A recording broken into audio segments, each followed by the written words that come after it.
So it's time for a little diet update.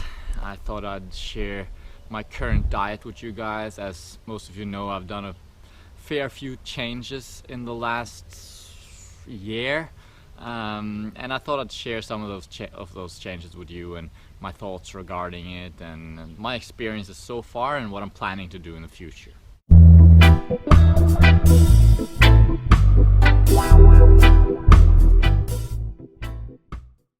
So before I talk about exactly what I eat these days, I thought I'd maybe touch upon my current view of what is the optimal diet. So the way I see it, we are tropical animals and we belong, biologically speaking, in the equatorial regions of the world, the tropics.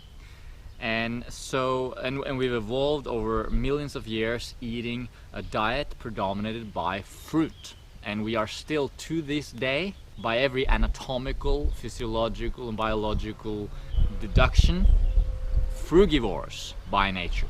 So our natural diet, our ideal diet, is a diet predominated by fruit. And when I say fruit, I don't actually mean any fruit, I mean tropical fruit. Sweet tropical fruit. We're talking jackfruit, cempedak, papayas, bananas, mangoes, cherimoyas. Some of these fruits fall slightly into the more subtropical type of fruit. Some of them are hardcore tropical rainforest type fruits. They thrive in different climates, and who knows, what we would be eating, what we did eat for a long time. It's very difficult to sort of say that the fruit that we can get today is necessarily exactly the same as the fruit we were able to get throughout our evolution. Still though, when you look at the nutritional profile of the foods that I just mentioned, of those sweet tropical fruits, they tend to be, very well aligned with our theoretical nutritional needs. So our science have found that we have certain nutritional needs, and they align pretty perfectly with a fruit diet, with those fruits that I mentioned. So I think they're pretty good. So a diet based on those fruits, that would be ideal. And then looking at some particular nutrients and looking at our closest relatives, the chimpanzees and the bonobos, and looking at it just seems logical that we would probably need to eat a little bit of greens too, leaves, right? We're not folivores, we're not greens eaters by nature, but we are, we might munch on some greens here and there, and I guess that's a natural thing. I haven't found, there's no single nutrient in greens that I can't seem to find through these tropical fruits. I think if you're eating these tropical fruits, you might be able to just eat that. You might not have to eat greens. But then again, maybe there's nutrients we haven't found yet, and maybe it's a long discussion. Let's just say greens, I see them as a viable, probably necessary part of the optimal diet. And then last but not least, there's the termites. The insects. I've mentioned this in a few videos in the past, in the recent past, and the way I see it, I tried eating some termites in Costa Rica, living termites, and it tasted good to me. It was attractive actually. I see all the other primates doing it a lot, and the most interesting thing for me was the fact that these termites seem to offer a few nutrients otherwise possibly lacking from an all fruit diet. Specifically, they offered a little bit of a boost in protein intake, a little bit of a boost in fat intake. If we're not eating nuts and fatty fruits, then the fat intake will be very low on an all fruit diet, or fairly low anyway. And studies seem to sort of indicate that maybe around 5% of calories from fat, that's possibly a little bit too low. Maybe 10% is better. Maybe we would get that from eating termites. But bear in mind here that if you're eating these tropical fruits that I just mentioned earlier, you're actually getting plenty of omega-3 from those fruits, essential fatty acids. So that's worth mentioning. Still, we're talking about the ideal diet here, not necessarily what I'm doing yet. I'll get to that. And then there's K2, in termites, there's B12 in termites. Both of those nutrients are produced by bacteria, but is our intestinal system, our intestinal flora, is it ideal? Are we able to convert vitamin K to vitamin K2? Are we able to produce our own vitamin B12? Because we're not out in nature getting soil on our hands and in our mouth all day, eating fruits directly from the plant, from the tree, we might end up deficient. We probably will end up deficient in at least B12, possibly K2 as well. So that's something we would get from the termites. A few other things as well. The iron, for example, they are a little bit of an iron boost there. Anyway, fruits, greens, termites. That's essentially what I see as the ideal diet. Now, here I am, of course, in Norway, not in the tropics, not able to eat these tropical fruits that I just mentioned. So I'm in a less than ideal situation. I have to make do with what I can find here. And although there are tropical fruits available, bananas aside, things like papayas, mangoes here in Norway, they're most of the time just absolute crap. It's just, it is nothing like the real deal. A lot of people do eat them still, but I'm suspecting that they might not be as used to good quality fruit as I am. I've been in the tropics, I've eaten high quality fruit. I know what good fruit should be like, and the fruit that I'm getting here in Norway is just crap. So if you're insisting on doing a raw food diet and you've never tried the real deal and you're looking at the shops there and you're buying fruit here, you might sort of end up yeah, this papaya is good, but I mean, it's actually not so good. I've found good papaya in Norway, but very rarely. And the second factor is that it is extremely expensive. It's like 80 kroners per kilo. That's like $10 for a kilo of papaya. It's unsustainable for me. It's something that I choose not to buy at this point, although I'll probably buy some of those Pakistani mangoes during the summer. And because, well, they're already in the shops now because they're really good, but they're also super duper expensive. So I'm in a situation where I'm not really able to source that quality fruit, so I have to substitute. I have to find something else. Of course, bananas are always available, and if you've read my book, The Little Banana Book, I'll link to it here, you know that I eat a lot of bananas, and I think bananas are great as a staple for anyone doing a fruit-based diet outside of the tropics. So I eat a lot of bananas. I actually eat bananas for breakfast and lunch every day. Okay, so 50 to 60% of my calorie intake is bananas. I eat a lot of bananas, and one of the things that bananas fall short on, they fall short on a few different nutrients, but for example, they're very low in fat. They're very low in essential fatty acids. When you look at something like mangoes, for example, if you ate 3,000 calories a day of mangoes only, you would be spot on with so many nutrients. They're great. Vitamin E, no problem. Omega-3, no problem. Those two, for example. But everything else is there in a good balance as well. But when it comes to the banana, for example, it's low on that omega-3. It is low on fat in general, and it's low on vitamin E as well. Vitamin K also low. So what I do is that I look at the analysis of those fruits that I mentioned. I look at what would I get if I was in a natural setting. What would I get if I ate that natural diet, right? If I actually ate the diet that I just mentioned, fruits, leaves and insects, particularly those tropical fruits, even in the modern day, just what would I get if I ate papayas, mangoes, cherimoyas, jackfruits? I look at that nutrition and then I try to mimic it the best that I can here in Norway. So when I look at my meals of bananas 2 times a day, I can see that, oh, it's not ideal in terms of fat. It's down to like 4% of calories from fat. If I ate mangoes instead, or papayas or cherimoyas, the intake of fat in that meal would be a little bit higher. The intake of zinc in that meal would be a little bit higher. The intake of omega-3 in that particular meal, if I ate mangoes, for example, would be a little bit higher than if I'm eating bananas like I am doing here in Norway. So because my diet is so consistent and I pretty much eat the same thing almost every day, I don't have that variety to choose from here in Norway. I try my best to optimize my diet to look the way it would if I ate those other foods, if you know what I mean. Of course, the reason that I eat bananas a lot is part of it is just because it's available, it's cheap, it's reliable. I know when it's ripe. I wrote about this in the banana book. It's easy to ripen, it's consistent, and when I'm hungry, it's calorie dense, it delivers, it gives me what I need just there and then. Whereas with other fruits, you might buy a whole batch of peaches and you come home and you're hungry, you start eating, and they're just not sweet, and you're just like, oh shit, what do I do?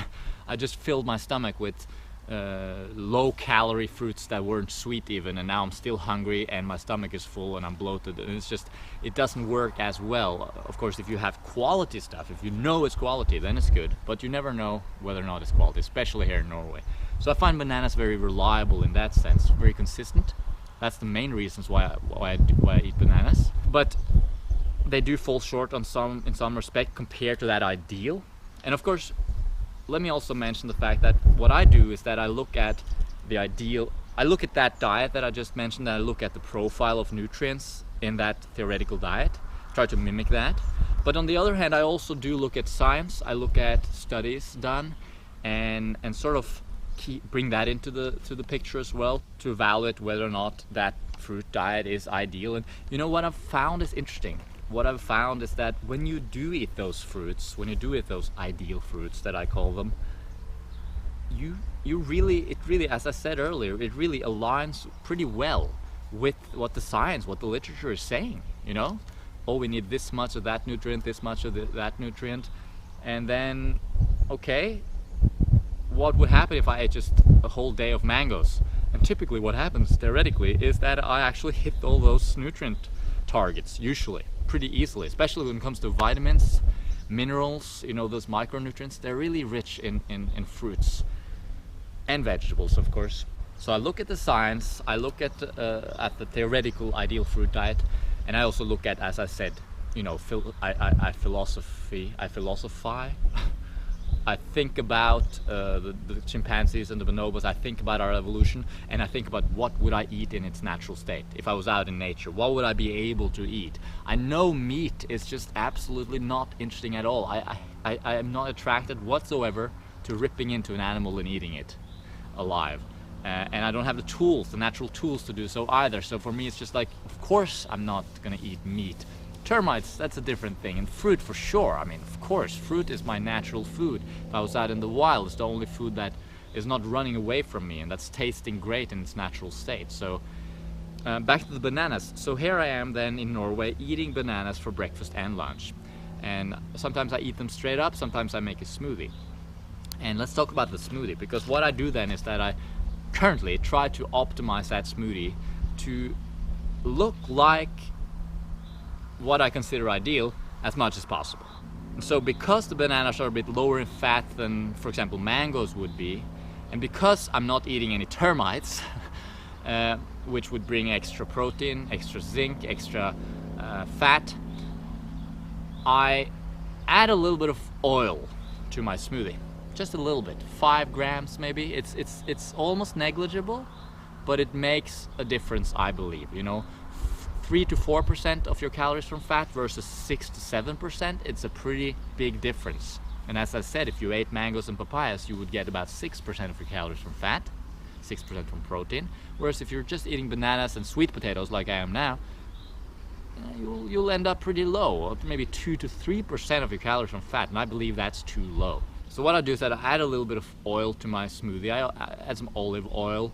I've also added chia oil, for omega-3 essentially. Again, bananas are a little bit low in omega-3, mangoes much higher. It would just be like trying to make a mango out of a banana, adding a little bit of chia oil. Olive oil and chia oil, those are the two oils that I use. I've found, as compared with using like nuts and seeds, I feel safer using olive oil. I feel like that looks more like the fatty acid profile of a fruit. Then when you get into nuts and seeds, there's a lot of omega-6, a lot, and very little omega-3. And there's also different saturations, and most of all anti-nutrients like phytic acid and lectins that come along with those nuts and seeds. So olive oil was just the most neutral oil that I could find, but this is an experiment still. Maybe there's another oil that would be better, but I'm just looking to add that fat. I don't want to add too much other elements. I just want to add some fat, nothing else. So I add some oil. Now I've increased the fat intake of that smoothie, and I do the same thing with protein. I just want to increase the protein intake. I don't want to mess around with eating a bunch of other foods that might give me a lot of other nutrients in different ratios and mess up my natural balance. I just wanted to mimic that natural diet that I spoke about earlier, that ideal diet with termites, fruits and greens, by upping the protein intake a little bit, fat intake a little bit. So I add a little bit of pea protein powder, isolate, as you know, as refined as possible, basically. Protein powder, oil, and water. And so there I've created a banana smoothie with a little bit of a higher fat content, just a little bit, somewhat of a higher protein content, and I'm now matching better. You know, I'm eating a diet that's more similar to that mango papaya type diet that I spoke about earlier. Now I'll get to dinner as well. Well, maybe I'll get to dinner first and then I'll talk about supplements, because I do take some supplements too. Dinner for me nowadays, typically sweet potatoes, a little bit of lettuce, just a little bit, like 100 grams a day. Maybe I should eat more, maybe less, I don't know. I'm trying 100 grams a day nowadays. Bear in mind that, you know, the way I do things, it's an experiment. No one can know, we can never really find out the truth when it comes to the ideal diet. We have to try things, we have to experiment, we have to learn by experience.